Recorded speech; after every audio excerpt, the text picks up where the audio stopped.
और अब बात करते हैं कांग्रेस की पावर पॉलिटिक्स में। कांग्रेस में एक के बाद एक मुस्लिम नेताओं का पार्टी के अघोषित सर्वेसर्वा और लोकसभा में नेता प्रतिपक्ष राहुल गांधी से मोहभंग होता दिख रहा है।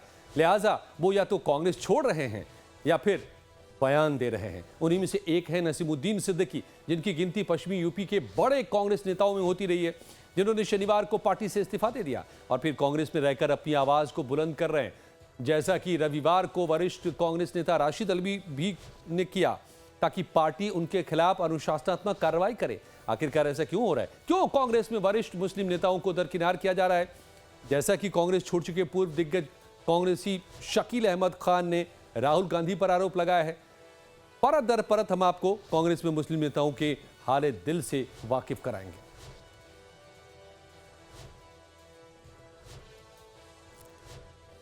तो असल में कांग्रेस में नाराज मुस्लिम नेताओं की लंबी फहरिस्त हो गई है और यह बढ़ती जा रही है। सबसे पहले देश के सबसे बड़े राज्य यूपी की करते हैं, जहां पर शनिवार को वरिष्ठ कांग्रेस नेता नसीमुद्दीन सिद्दीकी ने अपने समर्थकों के साथ कांग्रेस से त्यागपत्र दे दिया। क्या है कांग्रेस से मोहभंग होने की वजह, वो आपको आगे विस्तार से बताएंगे। पहले बताते हैं, नसीमुद्दीन सिद्दीकी ने कांग्रेस छोड़ने के बाद यूपी की राजधानी लखनऊ में मीडिया कर्मियों से रूबरू होकर अपनी पहली प्रतिक्रिया में क्या कुछ कहा कि मुझे कांग्रेस में रहना चाहिए या नहीं, इस पर 2 महीने से चर्चा चल रही थी। आज मैंने 73 लोगों को बुलाया, इनमें से कुछ उत्तर प्रदेश से, कुछ उत्तराखंड से और कुछ दिल्ली से थे। ये 73 लोग सैकड़ों बल्कि हजारों लोगों का प्रतिनिधित्व करते हैं। हमने उनसे राय ली और सभी इस बात पर सहमत हुए कि इस्तीफा देना ही सबसे अच्छा होगा। साल 2027 में यूपी विधानसभा का चुनाव है। ऐसे में जहां सत्ताधारी दल बीजेपी सहित अन्य विपक्षी दल एसपी, बीएसपी, एआईएमआईएम अपनी चुनावी तैयारियों में व्यस्त है, वहीं कांग्रेस गुटबाजी और अंदरूनी झगड़ों में उलझी हुई है। ऊपर से एक के बाद एक मुस्लिम नेताओं की नाराजगी सामने आ रही है। आगामी यूपी विधानसभा चुनावों से पहले नसीमुद्दीन सिद्दीकी का इस्तीफा देना कांग्रेस के लिए बड़ा झटका माना जा रहा है, क्योंकि संगठन विहीन यूपी कांग्रेस में नसीमुद्दीन सिद्दीकी एक बड़ा मुस्लिम चेहरा माने जाते थे, जो पश्चिमी यूपी में खासा पकड़ रखते हैं। सिद्दीकी का पार्टी से मोहभंग होना वाकई यूपी में कांग्रेस के लिए चिंता की बात हो सकती है। हालांकि नसीमुद्दीन सिद्दीकी ने खुलकर तो राहुल गांधी के खिलाफ कुछ नहीं कहा, लेकिन इशारों में ये जरूर बता दिया कि लोकसभा चुनाव से पहले ही कांग्रेस ने उन्हें हाशिए पर डाल दिया था। दरअसल लोकसभा चुनाव 2024 से पहले ही नसीमुद्दीन सिद्दीकी की पूछ कांग्रेस में घट गई थी। फिर सहारनपुर से जीतकर सांसद बने इमरान मसूद का कद पार्टी में बढ़ने लगा और वो खुद को असुरक्षित महसूस करने लगे। सबसे अहम, राहुल प्रियंका के यूपी दौरे में भी सिद्दीकी को नहीं बुलाया जाता था। हालिया रायबरेली दौरे में नसीमुद्दीन सिद्दीकी राहुल गांधी से मिलना चाहते थे, लेकिन उन्हें नहीं मिलने दिया गया और यही आखिरी कील साबित हुआ। सिद्दीकी का कांग्रेस से मोहभंग हो गया। सुनिए क्या कहा है।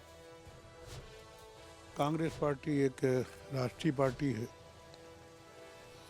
और मैं ये सोच के, और विशेष तौर पे राहुल गांधी जी के आमंत्रण पर उन्होंने सीधा मुझसे फ़ोन पे बात की थी और मैं ये सोच के गया था कि मैं ग्राउंड लेवल का वर्कर हूँ। टेबल की भी राजनीति होती है, लेकिन उतनी ही होना चाहिए जितनी ज़रूरत है। लेकिन सिर्फ टेबल की राजनीति हो, ग्राउंड पे काम ना किया जाए और जो करना भी चाहे तो अड़ंगे लगाए जाएं, तो फिर ऐसे में मेरे लिए मुश्किल हो गया ऐसे में कांग्रेस पार्टी में काम करना। लेकिन यहाँ कांग्रेस में वो ढंग से काम नहीं होता और अगर काम करना भी चाहें तो उसको भी रोका जाता है। अभी राहुल गांधी यहाँ आए थे रायबरेली के दौरे पर, तो क्या आपसे मुलाकात नहीं हो पाई थी? ऐसी कोई वजह सामने आई है? उसका कोई मतलब नहीं। राहुल गांधी जी उस दिन किसी से नहीं मिले। मैं वहाँ नहीं था जब वो आए। और पूर्व कांग्रेस सांसद शकील अहमद के राहुल गांधी पर तीखे हमले भी हुए हैं और अब पूर्व सांसद और पार्टी के वरिष्ठ नेता राशिद अल्वी ने भी राहुल गांधी के खिलाफ मोर्चा खोल दिया है। बकौल राशिद अल्वी, कांग्रेस के भीतर गंभीर कम्युनिकेशन गैप है। कांग्रेस में मुस्लिम नेताओं, खासकर वरिष्ठ नेताओं को इग्नोर किया जा रहा है। पार्टी नेतृत्व ने उन्हें हाशिए पर डाल रखा है। लोकसभा में नेता प्रतिपक्ष राहुल गांधी से मुलाकात करना एक टेढ़ी खीर है, ये हम नहीं कह रहे। सुनिए कांग्रेस में वरिष्ठ मुस्लिम नेताओं को दरकिनार करने वाली पूरी कहानी राशिद अल्वी की जुबानी। अगर सेकुलर पार्टीज, खास तौर से मेरी अपनी पार्टी कांग्रेस पार्टी, अगर मुस्लिम लीडरशिप को आगे नहीं बढ़ाएगी तो अब ऐसे मजबूत होते जाएंगे। हमने बिहार में देखा, महाराष्ट्र के अंदर देखा, अब वो पूरे भारत के अंदर आगे बढ़ता चला जा रहा है। कि अगर आपके पास मुस्लिम लीडर ही नहीं होंगे मुकाबला करने के लिए, मुस्लिम मुद्दों को उठाने के लिए, तो जाहिर है अब ऐसे जैसे लोगों को ताकत मिलेगी। तो ये बात तो मैं इसीलिए कहता हूँ कि हमें कांग्रेस को मजबूत करना है तो हर बिरादरी के आदमी की लीडरशिप को आगे बढ़ाना पड़ेगा। देखिए, वो बिजी रहते हैं और ये सही है कि कम्युनिकेशन गैप है, इसमें कोई दो राय नहीं है, लेकिन उसके अंदर बहुत सारे कारण भी हो सकते हैं, बहुत सारी वजूहात भी हो सकती हैं और निश्चित तौर से कांग्रेस हाईकमांड और वर्कर्स के बीच का कम्युनिकेशन गैप ख़त्म होना चाहिए। संगठन परिवार होता है और परिवार के अंदर सबको साथ लेकर चलना चाहिए। जिसको जिम्मेदारी देनी है वो फैसला हाईकमांड का है। देखिए, इस सवाल का जवाब तो राहुल जी से पूछना चाहिए कि आप मिलते हैं कि नहीं मिलते। मैं ये बात कह चुका हूँ कि हाईकमांड के और वर्कर्स के बीच में कम्युनिकेशन गैप नहीं होना चाहिए। कम्युनिकेशन गैप तो अगर मियाँ बीवी के बीच में भी होता है तो डाइवोर्स हो जाती है।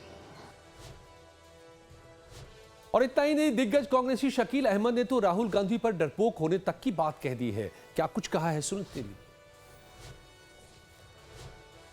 और मैं बार बार कहता हूं कि राहुल जी से ज्यादा इनसिक्योर लीडर, पॉलिटिशियन मैंने अपने लाइफ में नहीं देखा, कि जिसको हर पॉपुलर आदमी से ये है, हर चमकदार आदमी, एक तो है, दो तरह के लोग होते हैं, एक तो जो जिसको आप देहाती ज़बान में धरती पकड़ कह सकते हैं, जो इलाके में जिसका असर रसूख हो, और एक जो है जो शाइनिंग ब्राइट है, जो लोगों को अट्रैक्ट करता है। ऐसे दोनों लोगों को वो पसंद नहीं करते, तो इससे कांग्रेस कमजोर होगी। तो कांग्रेस में क्या कुछ चल रहा है, इन बयानों के बाद और इन इस्तीफों के बाद बड़े सवाल खड़े हो गए हैं। लेकिन 77वें गणतंत्र दिवस को धूमधाम से मनाया गया। दूसरी तरफ कर्तव्य पथ पर सोमवार को गणतंत्र दिवस परेड के दौरान लोकसभा में नेता प्रतिपक्ष राहुल गांधी को पीछे बिठाने पर विवाद खड़ा हो गया है। कांग्रेस ने राहुल गांधी के साथ गलत व्यवहार को लेकर के मोदी सरकार पर निशाना साध दिया है। कहा है कि बीजेपी सरकार ने नेता प्रतिपक्ष का अपमान किया है। कांग्रेस नेता बीके हरिप्रसाद ने कहा है कि राहुल गांधी को गणतंत्र दिवस के मौके पर आगे की पंक्ति में नहीं बिठाया गया। ये दुखद है, नेता प्रतिपक्ष का एक प्रोटोकॉल होता है। तीसरे रो में बिठाया गया है, लेकिन हमने ये भी हम सोच रहे थे कि कहाँ है, कहाँ ढूंढे हम। लाइव कवरेज और दूसरे चैनल्स भी कर रहे थे, उसमें भी हमने देखा कि फोकस ही नहीं कर रहे थे।